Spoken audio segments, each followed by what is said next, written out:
Tignan niyo. Dito nakakonik eh. Ano, ganyan lang pala. Ito, dito nakakonik eh. Dito yung nahawakan eh. Tapos ayun siya oh. Yung karugtong eh. Ayun eh. Ito. Tapos di ko makuha. Oh. Di ko talaga makuha eh. Kaya na. Pag-aralan natin. Pag-isipan natin yan. 1 times 1 equals 1. Ano ba talaga?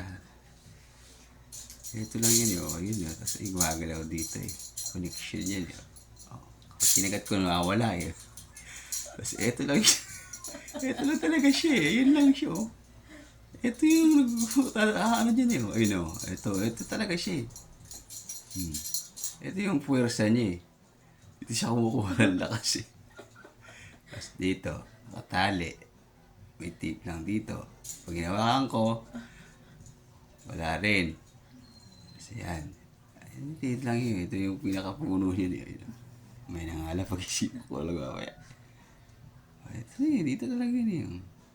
Abangan ko nga dito. Ito. Hihilahin ko to. Pag hinila ko to, malayo pa din. Oh, hindi ko pa rin siya makukuha. Pero dito, yan. Tatalunin ko dito. Hindi ko pa rin makuha.